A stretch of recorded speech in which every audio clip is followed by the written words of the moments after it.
What's going on, YouTube? Evil Foo here. This is my long overdue, massively delayed, way late to the party Game Awards 2022 thoughts, feelings, reaction, review, whatever the fuck you want to call it. So last week I watched the Game Awards. I hope you're fucking happy, YouTube. You killed Sekiro. You killed the wolf.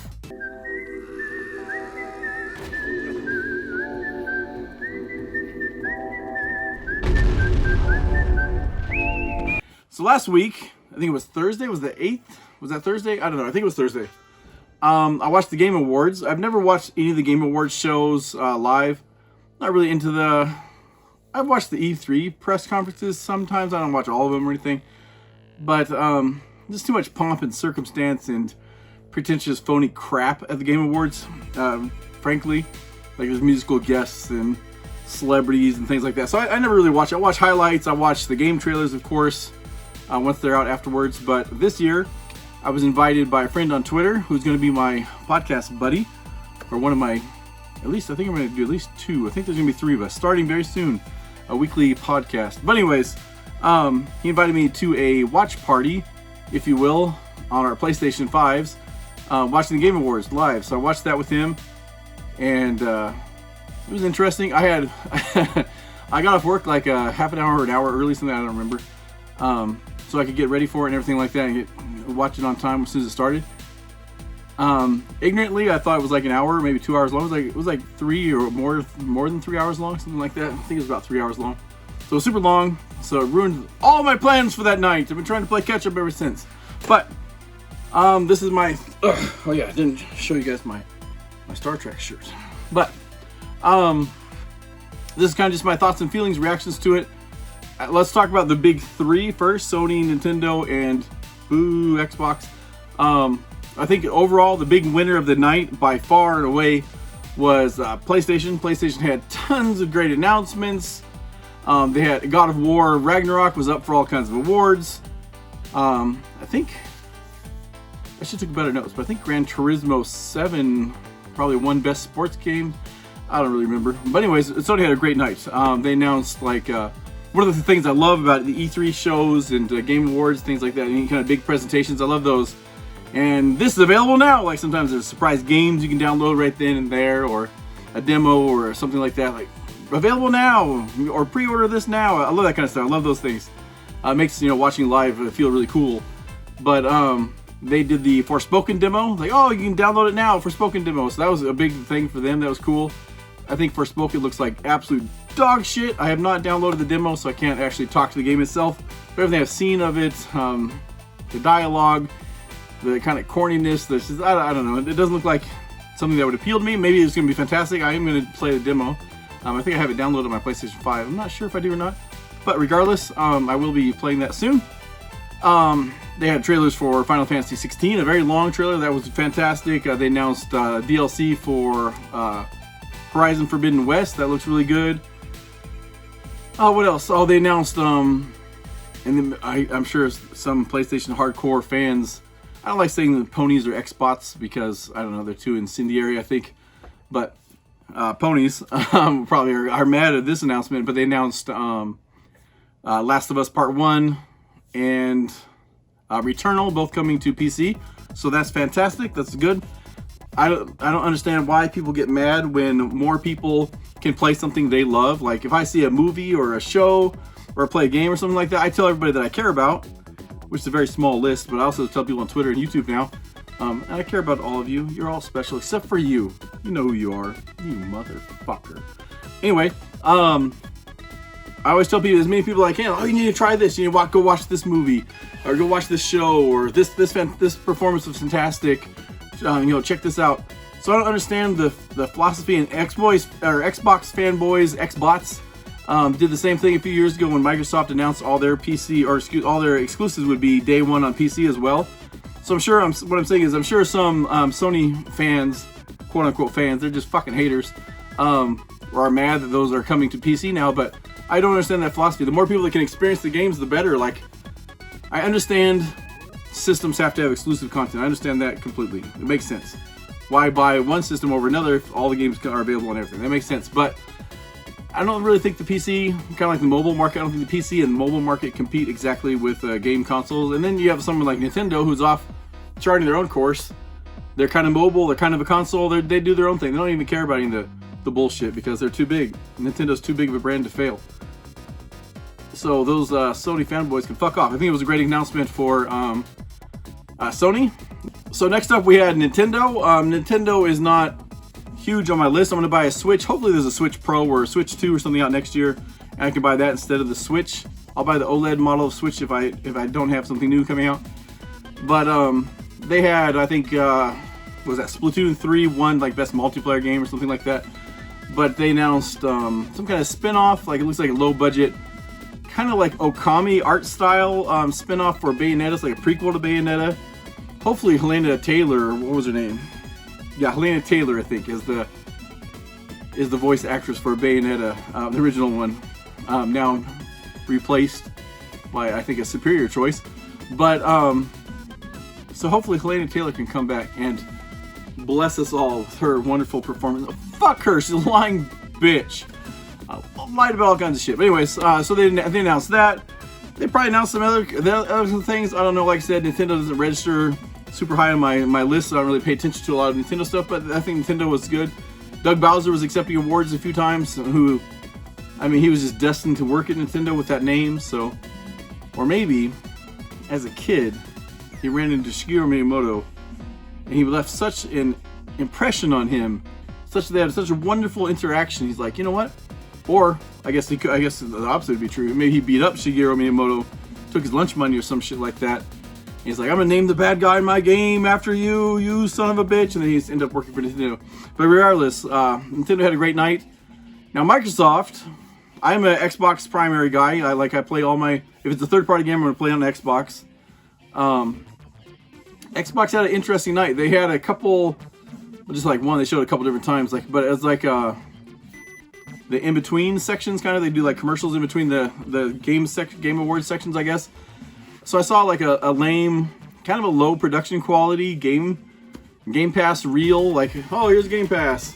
But beyond that, there was not a single announcement by Xbox of any kind. No trailer. I think, I could be totally wrong, but I think they announced the Xbox Series X and the Hellblade 2 trailer at Game Awards. It was like, bam, check this out. It was amazing. It's like, oh my god. It was so incredible. But with all these people watching, and Jeff Keighley posted the numbers, and I totally didn't write this down, I can't remember, so I know it was over 100 million this year watched. So that was 100 million eyes on video gaming, and Xbox didn't have any kind of big announcement. The camera kept awkwardly cutting to Phil Spencer in the audience and Sarah Bond. Sarah Bond seemed to be having a good time. Every time we looked at Phil Spencer, he just looked kind of gassy maybe, but he just looked kind of uncomfortable, like he was almost annoyed, or there begrudgingly or against his will or something, which I'll touch on again later, because there are several guests there that seem to be there against their will. I think Jeff Keighley might be in, kidnapping people or kidnapping their families, forcing them to come on the Game Awards, because some people looked very uncomfortable, and not just from Christopher Judge's speech. But it was really strange. Like, I know the FTC just announced they were suing that morning of the show. They announced that they were suing Microsoft to try and stop the Activision deal, which is all just posturing. It's bullshit. The lawsuit they're doing can't even stop the deal at all. It's just for headlines. They're just chasing headlines. That deal's going to go through no problem. Well, not no problem, obviously, since there's a lot of resistance here and there. But I think that deal definitely is going to pass through. It doesn't make any sense for it not to. But Phil Spencer, who's normally a jovial, jolly kind of guy, very happy kind of, very pro gamer guy, or very pro gaming guy, not gamer, but he is a gamer. He just seemed very uncomfortable, like he shouldn't, he wasn't happy to be there. So that was kind of interesting to see. So I think Nintendo was fine. Nintendo was Nintendo. Sony had a fantastic night. And I think Xbox totally dropped the ball. Xbox had a terrible night. Xbox is like, yeah, we're tapping out. We're not going to even try this year, which is strange. I've seen people speculate, oh, maybe it's because Xbox doesn't want to appear too strong because all the eyes on their Activision Blizzard deal. That's bullshit. I don't think that has anything to do with one or the other. But those are the three big ones. Some of the other things I also want to talk about, like I have behind the camera here, I have a mind cloud, if you will, or whatever, I thought cloud, whatever you want to say, on a whiteboard. I have random shit written down I wanted to talk about. Christopher Judge won Best Performer for God of War Ragnarok, which I'm pretty sure he won the exact same award at the Game Awards 2018. But apparently in 2018 he didn't get everything off his chest, didn't get to thank everything he wanted to. He was on there for a really long time.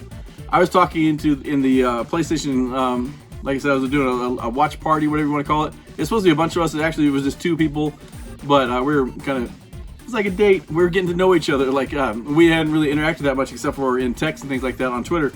So it's always different when you're interacting. I want to kind of feel them out because we had been talking about doing a podcast, so I just want to see how we kind of interact and played off each other and what his personality's like and stuff like that. I think it's fantastic. So I'm definitely going to go forward with the podcast idea. But so I wasn't really listening to what Christopher Judge was saying after the first couple of minutes, but man, he took forever. It was really awkward. Al Pacino, speaking of people that looked like they were there against their will, Al Pacino looked like somebody's grandfather, like old senile grandfather. I know everybody's like, oh, Al Pacino's a legend. Al Pacino is a good legend. He has fantastic performances in movies. But his Game Awards, he's old now.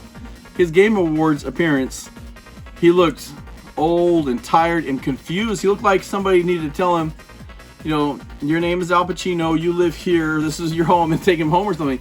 He looked so awkward, and I don't know who tested out the teleprompters for Keeley or for the Game Awards, but Al Pacino, even he had to mention it. But you can see he's straining, trying to look, and he's stumbling over his words and stuff like that because he couldn't make out what it said. And he even said something like, I can't see the teleprompter too well. And then there were a couple other people that were also a little older later in the evening.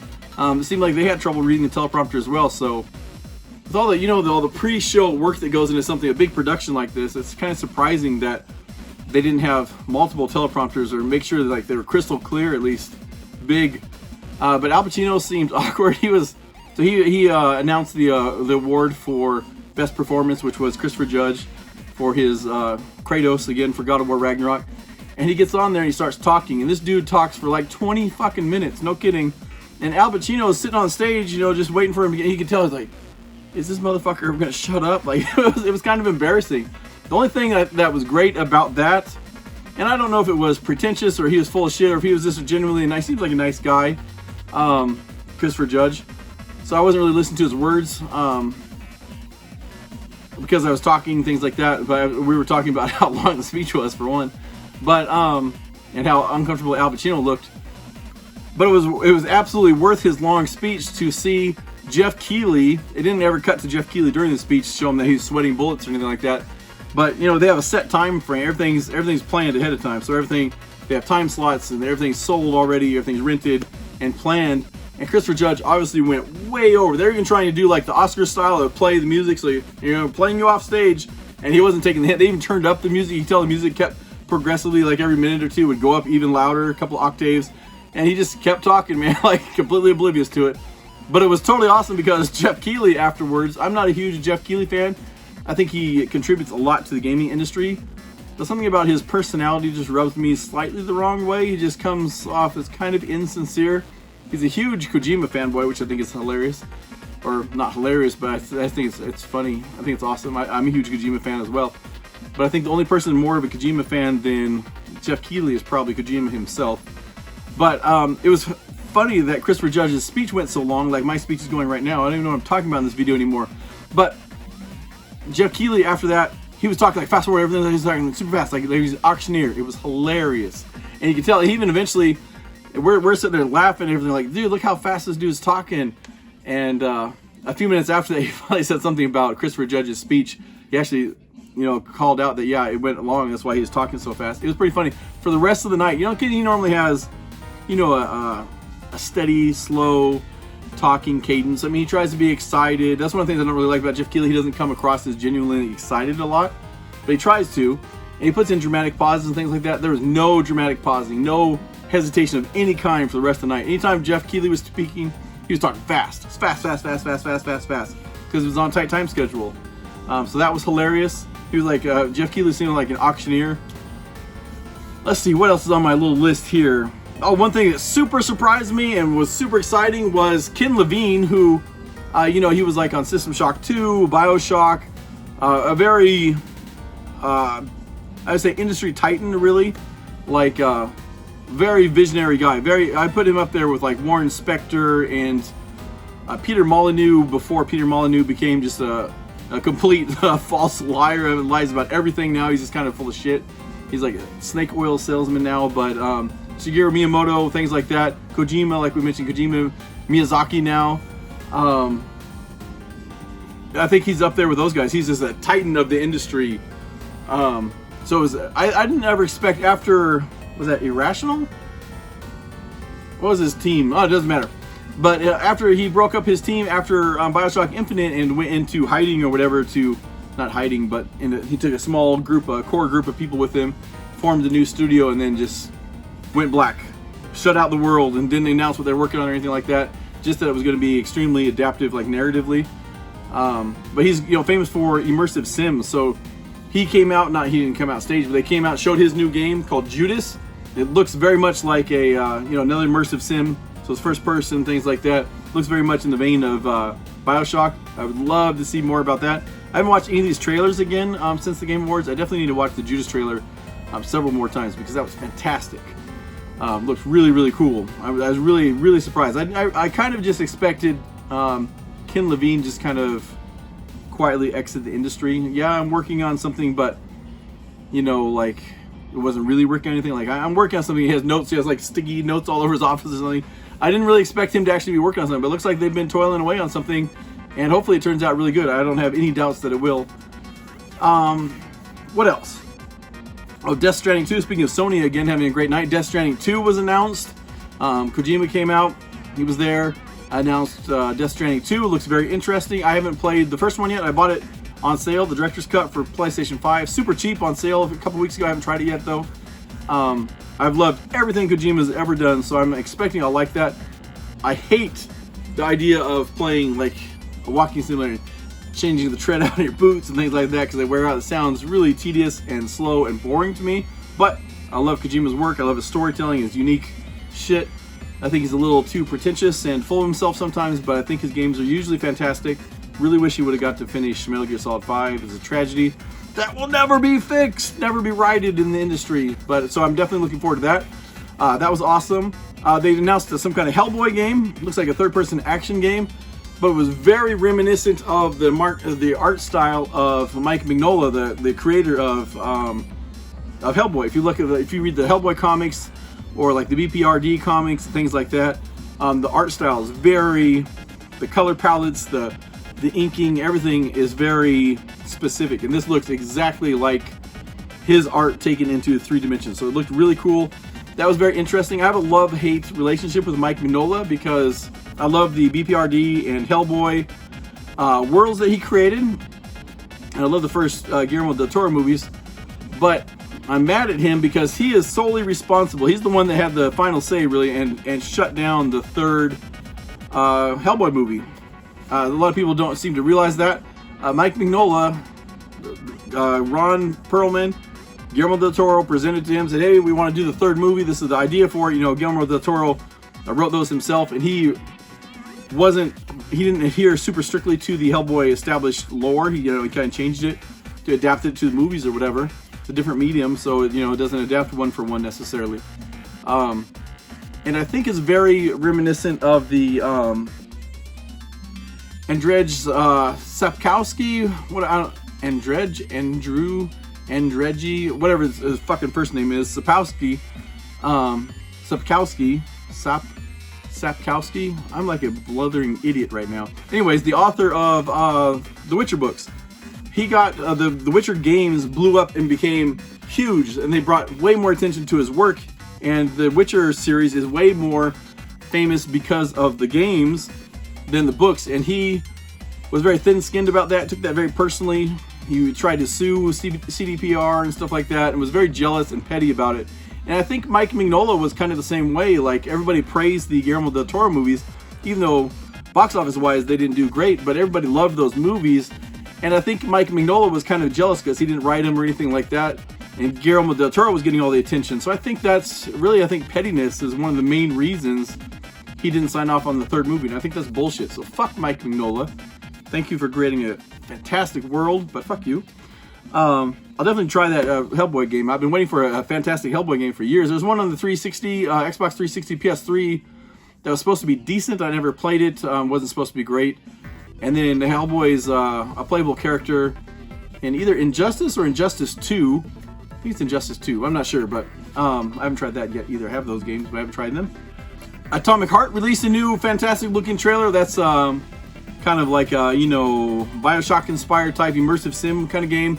It's like an alternative history, takes place in Russia, which is kind of a touchy subject probably these days. But Atomic Heart continues to look fantastic. Can't wait for that game. It's coming to Game Pass, which is fantastic, by the way.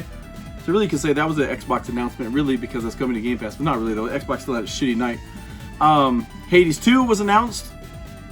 I haven't played the first Hades yet. I loved Bastion, and I totally forgot that the devs made the game Transistor because it was PlayStation 4 exclusive. I don't know if it still is, but it was at the time. I didn't have a PlayStation 4, so I forgot all about that game. Now that I have a PlayStation 5, I'm going to try that out. But that looks really good. I know Hades was supposed to be fantastic. I bought it the first day it came out, even though it was in Game Pass. That's a game I've been meaning to play. I haven't played yet. Jedi Survivor, excuse me, the sequel to Jedi Fallen Order, which is like a Souls-like Star Wars game. First game was fantastic, especially now it's been enhanced for PlayStation 5 and Series X, PC obviously. But that's a fantastic game, really good game. That's a game I'm about halfway through, and I just kind of got distracted and stopped. I need to get back to that and finish that game for sure. The actor, Cameron, I'm looking at my notes here, Cameron Monaghan, I think his name is. I'm probably terribly pronouncing that, but I know he was in the first game as the Kel Cestus or whatever the fuck his name is. And he was also in the show, the American version of, what's the show? It was on Showtime. The family, they're kind of like a white trashy family living together. I can't think what it's called right now. I apologize. I'll put it up here on the screen. Whatever it was called. Bam! I'll even show a little picture of it. But, dude, that guy came out on stage and did some really slow motion lightsaber moves. Which I don't know if that was supposed to be impressive or not, but he looked very slow. I guess he didn't want to look like, you know, Michael Cera from Arrested Development, Kid in the Garage with the lightsaber. But, dude, that dude looked buff as fuck. I don't know if it's just a shirt or what, but he looked fucking stacked. I don't know if he's doing a movie or a show or something like that, and he had to get buff for it, but he looked fucking buff. So that was cool. See, other announcements that, I mean, I don't really care about. Remnant 2 looks so good that I'm going to have to give Remnant 1 a Remnant of the Ashes, or Remnant Ashes, whatever the hell it's called. It's like a, you know, gun-based Souls-like game, came out a couple years ago. I tried the demo of that, or it was on Game Pass, one of the two. I tried it, I played an hour or so. I didn't really connect with it, didn't really like it. But Remnant 2 looks so fantastic. I'm going to have to try out number 1 again just because 2 looks fantastic. I have to buy that. Speaking of games that look fantastic, the first one was shitty. The first Remnant wasn't shitty. I've always heard that it's really good. But Lords of the Fallen, they're rebooting a brand new franchise, but Lords of the Fallen looks fantastic. The art style, the graphics look really, really, really good. The original Lords of the Fallen was kind of infamously, or famously or infamously, more infamous I think because it's a shitty game, but one of the very first, if not the first, Souls-like, whereas, you know, a heavy copy of the Souls, Dark Souls formula. It just didn't pull it off. Like the art style was like big and chunky. I don't really like that look. But it was just kind of slow and boring. It wasn't very good. I'm not really sure why Deck 13 or whoever's doing it now, why they even bothered to keep the franchise. I don't think it was a huge success or anything. They're completely rebooting it like the first one never even happened. Like, this has nothing to do with the first one. It's completely, they're just keeping the name, and maybe the kind of the setting doesn't even look like it's the same setting. More of a dark fantasy. But it's kind of strange to me that they're bothering to reboot the franchise and shit. I guess they like the name or something like that, because it doesn't have any kind of attachment or anything with fans. So it's kind of strange to me that they're keeping the name. They could have just called it something else. But maybe they like the name Lords of the Fallen. But that looks really good, so I'm going to keep an eye on that. I didn't see any kind of Lies of P or anything like that, or which is disappointing because Lies of P's looks fantastic. Lies of P's, that's that's the sequel. Lies of P's. No, Lies of P looks fantastic. It's like a Pinocchio dark, you know, almost like an automaton, but kind of like a Bloodborne setting, kind of like that Steel Rising game which came out, which is very good, by the way. No, not enough people have talked about or played Steel Rising. Great game. I need to get back to that myself, actually. That looks really good. Baldur's Gate 3 looks fantastic. Everything Larian Software has ever done, or Larian Studios, is wonderful. Like the Divinity Original Sin and Divinity Original Sin 2 2 is probably one of the best Western role-playing games of all time. It is just wonderful. It's playable in, I think, up to 4-player co-op, the entire campaign, also single player. It's just really, really, really, really, really, really well done. So I'm super excited for Baldur's Gate 3. I don't have a PC. I mean, I have a PC, but I don't play games on a PC. So hopefully that comes to console soon after the Steam release, because that looks fantastic. I have to play that.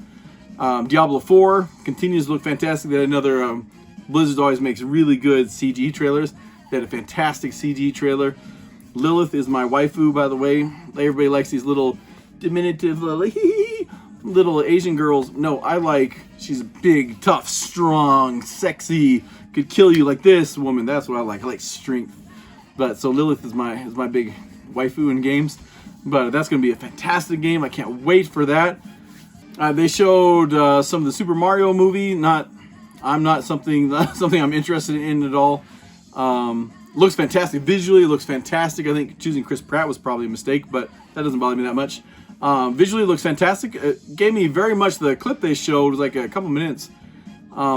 Really gave me a Lego movie feel to it, which is coincidentally also voiced by Chris Pratt. But I think that's going to be fantastic for Mario fans. I think kids are going to love it.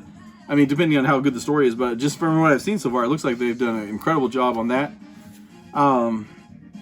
Another surprise announcement I wasn't expecting or even really cognizant they're working on or anything like that. Space Marine 2. I don't have it right here, but I just recently bought on eBay Space Marine 1 for the Xbox 360 because it's not backwards compatible. I've always heard it's a fantastic game. I set my 360 up about a year ago. I've been playing a lot of old games on there that aren't backwards compatible. And that looks fantastic. I'm really excited for that. So I need to get back to, or I haven't even started yet. I need to play through the first Space Marine. That was really cool. I think that's going to be a great game. They showed a game called Behemoth. It looked kind of interesting, like the art style and the world and stuff like that. It looked kind of interesting. Like, what is this about? And then at the end it said, available exclusively for Meta Quest. Like, oh, first, I hate VR. Second, I don't hate VR. I have no interest in VR at all. The current implementation with the big headset and stuff like that is not interesting to me at all. I think VR eventually, 10, 20, 30 years from now, whatever, is going to be fantastic. When it's more like a holodeck type thing. I mean, you can still have like glasses on, but the helmet, not for me at all. But yeah, Meta, the Meta company, Facebook. I haven't used my Facebook in years. Fuck Meta. They showed they had Michael Madsen escorted out on stage, another person that looked like he was there against his will, being kidnapped. But they brought him out on stage to, he's voicing one of the characters and doing the likeness for a character in a game called Crime Boss, like Rockay City or something like that. It reminds me very much of the, I don't know if anybody's familiar with the APB game, All Points Bulletin, APB. Many years ago. It was the guy that, David Jones, is his name David Jones? I think so.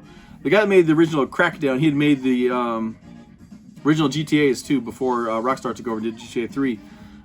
He made a game called APB, which was supposed to be this massively multiplayer online game. You could be a criminal, you can be a cop, whatever.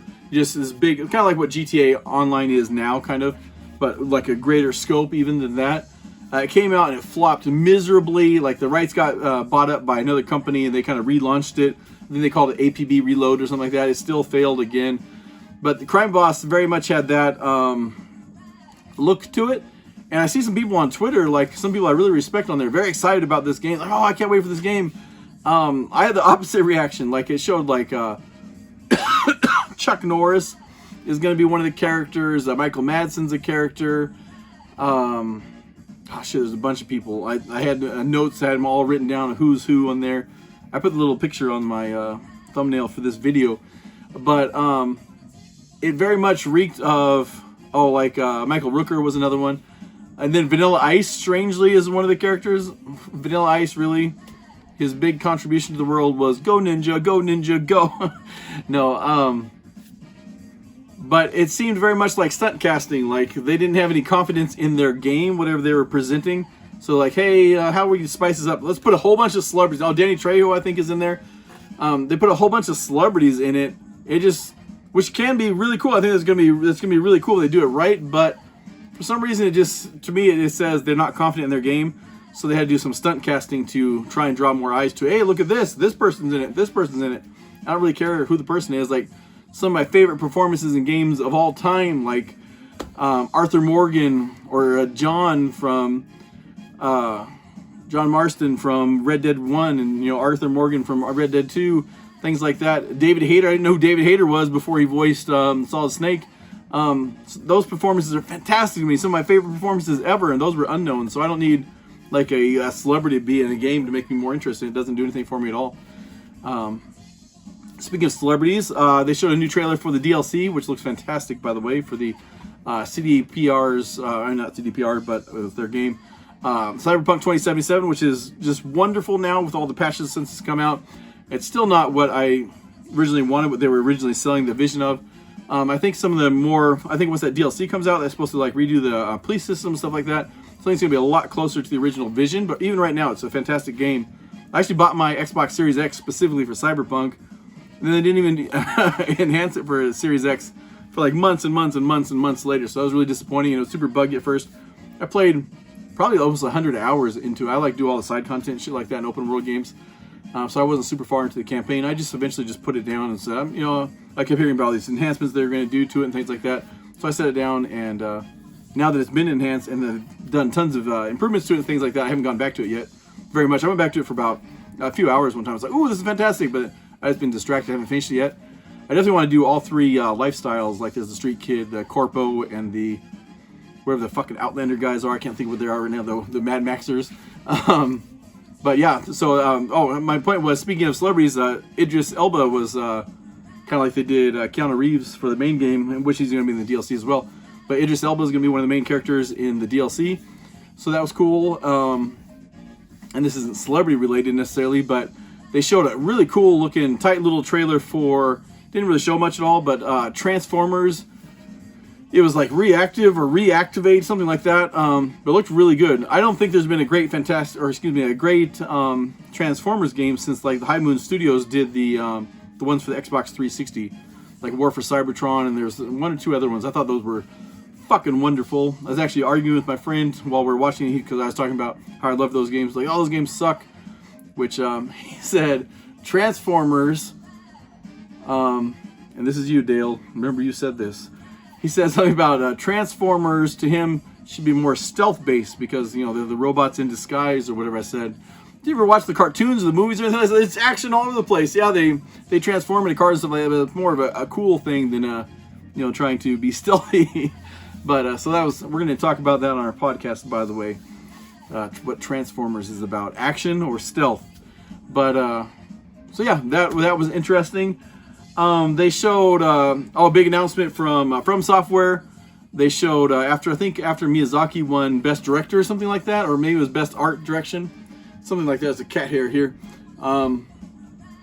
They did a trailer from Software's Armored Core 6, which very much looks like post-apocalyptic setting. Had a very Dark Soulsian vibe to it. I guess it's not supposed to be a Dark Souls game, they've said now, or like in the style of Dark Souls, but it was called Armored Core 6, which kind of surprised me because it looks like, and I guess they've rebooted this series many times. I've never really played the Armored Core games. I loved Gun Griffin on the Sega Saturn, which is kind of the same type of game, a mech game. Gun Griffin was fucking awesome. I guess there was a sequel to Gun Griffin 2. I never even played that. I must one day correct that situation.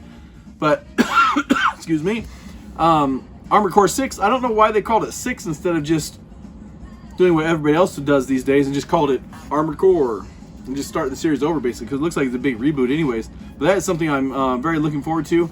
I'm trying to get, there's like 3 Armored Core games on the Xbox 360. I have my PlayStation 3 too, but third-party games on PlayStation 3, like look at the Elder Scrolls and Fallout and shit like that, they run like shit on PlayStation 3 versus the 360. And I hate you can use now I use the DualSense on there. I was going to say I hate the old DualShock 3 controller, but it doesn't matter because you don't have to use that anymore. But I've been looking at eBay to buy there's like 3 games on the 360.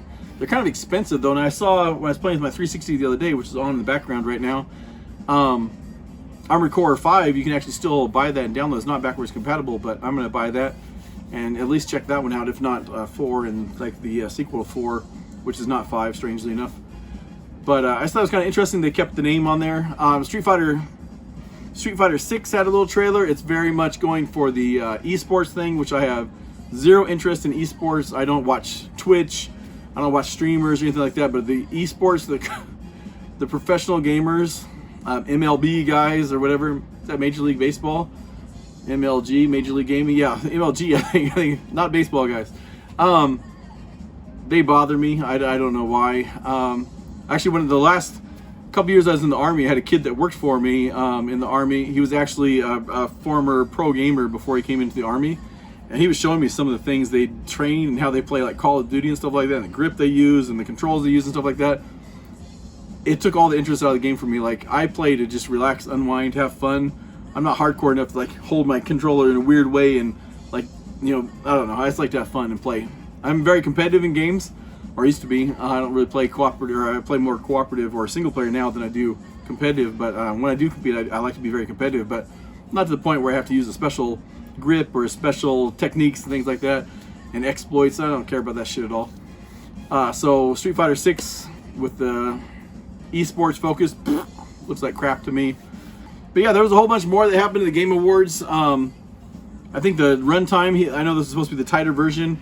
I think it was still way too long. I've never watched one live before, but 3 hours was an awfully long time. I think about half of that time was Christopher Judge's speech. But still a little too long for me. And I think having the celebrity cameos on there were kind of more embarrassing than anything. Like Al Pacino couldn't read his teleprompter. Clearly not a gamer, has no interest in gaming at all. Looked kind of lost and confused the whole time. I think that was kind of cringy. I think it'd be best to cut that kind of stuff out. But 3 hours is an awfully long time. That show, overall the show was okay. It wasn't great or anything like that. I'm not one who cares about who wins Game of the Year or anything like that. It doesn't change my enjoyment of the game at all. I thought Elden Ring should win. Elden Ring did win. I wasn't like singing from the rooftops or screaming, "Ha fuck you, God of War Ragnarok." I don't care. God of War Ragnarok's fantastic as well. There's all kinds of games that are fantastic. I like to see the studios get their recognition, but it doesn't matter. It doesn't matter to me at all what what wins Game of the Year. So it's cool that Elden Ring won, but meaningless to me, kind of. But yeah, Game Awards. I probably won't watch another live one unless I'm in a party with people again and watching it. It's kind of fun. That way you're interacting with people and stuff like that. I've been super antisocial last few years, not just with COVID lockdown, but I just kind of got really, I've been in a huge funk and depression and stuff like that, so I haven't interacted with a lot of friends and things like that like I normally do, so it was fun talking to somebody and bantering back and forth, playing off each other a little bit like that. So I'll probably watch another live show if like I said, if I'm in a party or something like that, or maybe I'll live stream my reaction if my YouTube channel ever blows up or anything like that. I have no idea. But yeah, thanks for watching. I've been rambling on like an absolute crazy person. And remember, you know, there's a cat in a tree that needs some help, or a little girl selling Girl Scout cookies, an old lady needs to get across a busy intersection, things like that. A blind person, you know, they're trying to get past an obstacle, or you see some bullies picking on a weak kid or things like that. Do what you can to help, you know. Just make sure, if you have to use kung fu, which I use as a generalization for all forms of physical violence, it's all kung fu to me. Make sure the kung fu you use is evil! And one more thing, YouTube. A couple weeks ago I did a pre-Game Awards 2022 hopes and predictions, hopes and dreams, whatever you want to say, video. I thought there would be things like, or hoped there would be things like Sekiro 2. There was rumors of Sekiro 2, Elden Ring single player DLC, things of that nature. None. 0 for 0 or 0 for 100, whatever you want to say. None of my predictions or hopes or dreams came true. That video is right here if you want to check that out. I hate to see you go, but I love to watch you leave. Fuck this shit, I'm out. Fuck this shit, I'm out. No thanks. Don't mind me. I'ma just grab my stuff and leave. Excuse me, please. Fuck this shit, I'm out. Fuck this shit, I'm out.